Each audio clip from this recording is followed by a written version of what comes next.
Olá pessoal, tudo bem com vocês? Aqui é a professora Arli, professora de Geografia do Instituto Genara Viana. Mais uma videoaula para a galerinha do sexto ano, turma 600 e 601. E aí, meus amores, tudo bem com vocês? Desejo que todos estejam bem, se cuidando. Estou morrendo de saudade. Olha, nessa videoaula, vamos fazer o término aí do capítulo 12, né? O capítulo 12 está terminando. Fechando aí mais um capítulo da apostila de vocês.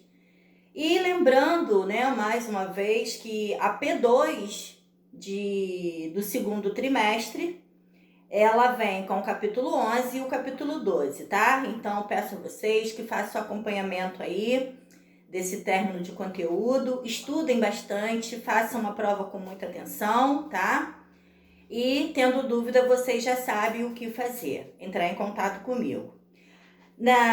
Vamos falar, né, para terminar esse capítulo, do uso do solo na agricultura. Lembrando que o capítulo 12 vem falando, né, dessa tão importante atividade para todos nós, né? Então falamos da agropecuária, falamos da pecuária, do sistema de produção dentro da pecuária. E hoje nós vamos falar do uso do solo na agricultura, né? Que se não tem um solo preparado, um solo adequado para cada tipo de cultivo, fica impossível ter aí um resultado favorável dentro da agricultura. Então nós vamos falar agora do solo, né? E de algumas técnicas utilizadas aí pelo mundo afora para o cultivo adequado aí de cada cultura. Para isso, lembrando que tem que ter um bom solo.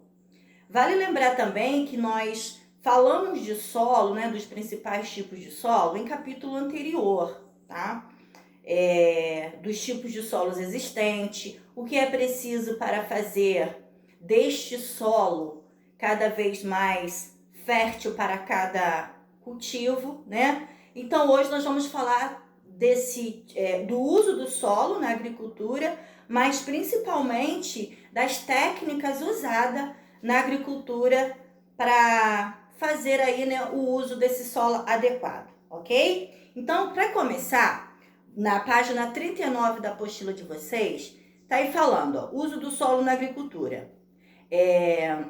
As atividades agrícolas provocam significativamente modificações na paisagem. Isso nós já estamos cansados de falar, né? Que para fazer o uso dessa atividade agrícola, muitas das vezes se mexe no meio ambiente, né? Então, isso aí a gente já foi discutindo ao longo do período do capítulo. Vamos falar de rotação de terras. Vamos ver o que é isso.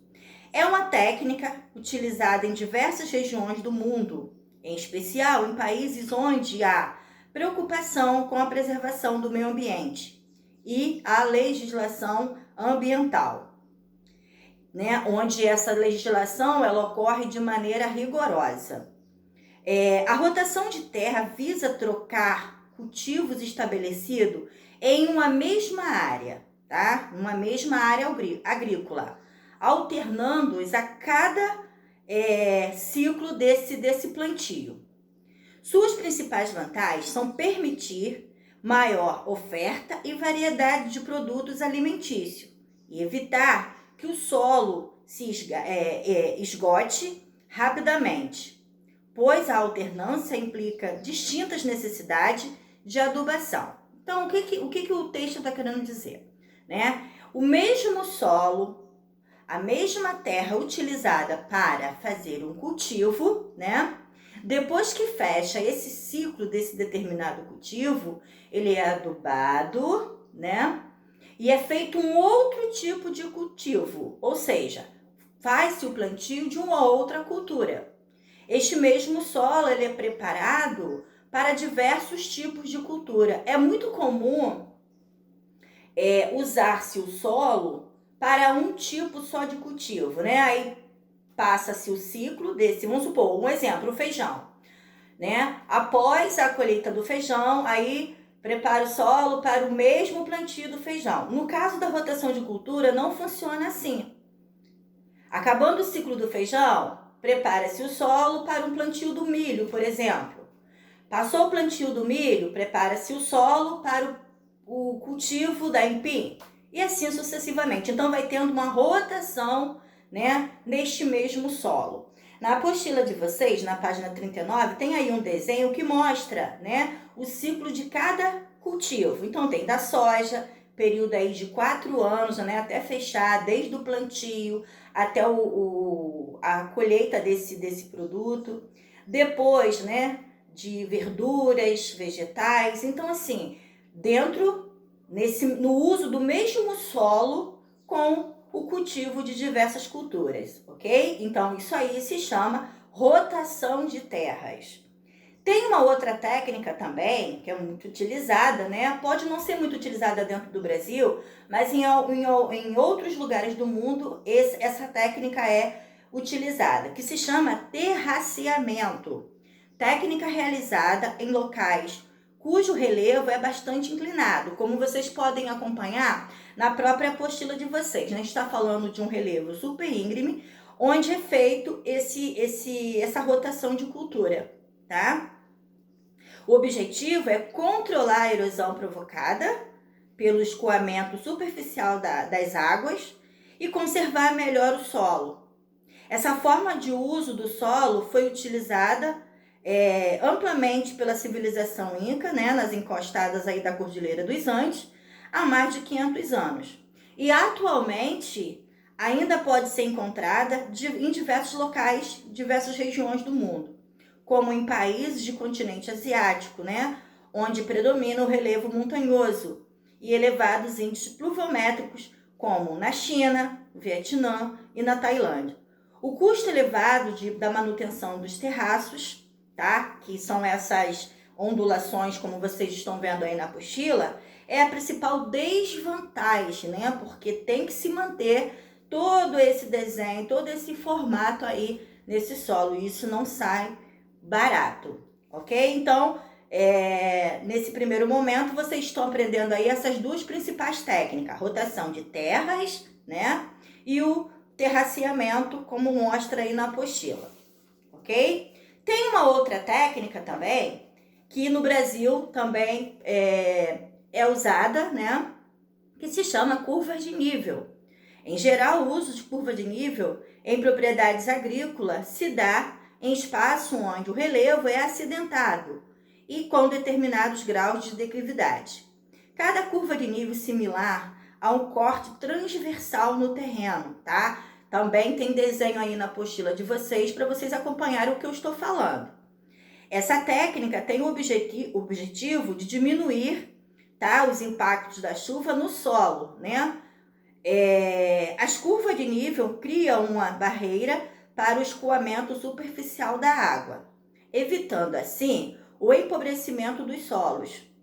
É bastante utilizado no Brasil, sobretudo nos cultivos de cana-de-açúcar e de milho, tá? São os dois principais produtos que são utilizados dentro com o uso dessa técnica. E a única desvantagem é a frequente manutenção do terreno, tá? Porque são terreno, né, com extensão imensa, né, como vocês podem acompanhar aí pela foto, e tem que se mantida aí essas curvas de nível aí, como mostra na própria foto, ok? Então, essas são as 3 principais técnicas utilizadas aí para manter o uso desse solo adequado para o cultivo dentro da agricultura. Vamos falar também um pouquinho sobre extrativismo, tá? O que vem a ser o extrativismo? Consiste na retirada de recursos disponíveis no meio ambiente pelos seres humanos. Pode ser realizada de forma bastante simples e tradicional, como a colheita de frutos, a pesca, para a subsistência, né? Ou seja, para o uso de quem coleta de sua família, e praticada por diversos aí, pela maioria dos ribeirinhos, que são povos indígenas da Amazônia, ou com o uso de técnica moderna, que permite extrair grandes volumes de recursos naturais, como o extrativismo realizado por indústrias, tá? Então, o extrativismo são os recursos retirados da própria natureza, né? Que o ser humano ele pode tirar uma quantidade para o seu consumo e também aí, né, realizado pelas indústrias, que aí no caso a gente está falando de uma larga escala. De acordo com os recursos extraídos da natureza, o extrativismo, galerinha, ele pode ser classificado de 3 formas, tá? O extrativismo animal, o extrativismo vegetal e o extrativismo mineral, ok? Então essa é a classificação de acordo com o que se retira da natureza, né? Se estou falando de animal, está falando de quê? Né?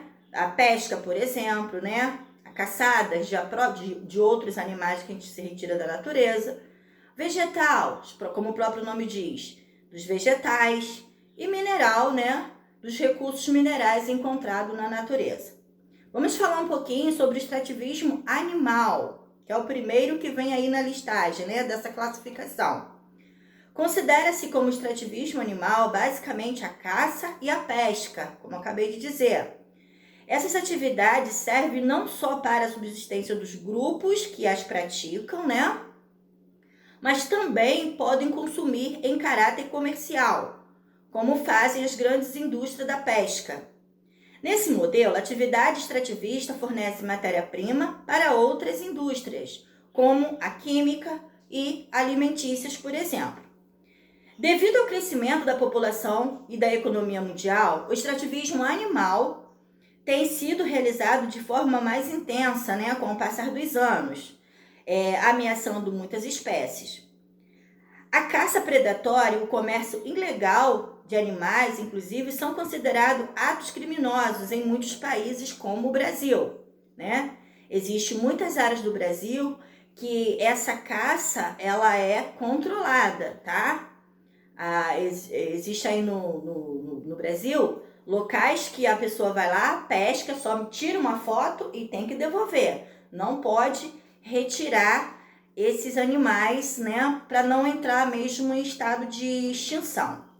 Devido ao crescimento, né, desses atos, diante desses problemas, uma das soluções que vem sendo posta em prática consiste na preservação das espécies que ainda estão em risco, ou, né, como eu acabei de dizer, em risco de extinção. Desses animais em cativeiro, com o objetivo de manter os suplementos para as atividades industriais, tá? Então, de um jeito ou de outro, tem que haver aí esse controle mesmo, porque já existem diversas espécies, né, em total extinção, porque no passado não teve esse cuidado, né? O homem foi retirando da natureza sem esse cuidado de pensar nas gerações futuras. Então, isso é o extrativismo animal, né? Dependendo aí do país, dependendo da área, isso aí existe uma legislação severa em cima disso aí, tá bom? A outra, né, é extrativismo vegetal. O extrativismo vegetal consiste na coleta de vegetais para o aproveitamento humano, assim como o extrativismo animal. Também pode ser realizado de modo a atender as necessidades tanto do pequeno grupo, né, quanto de indústrias.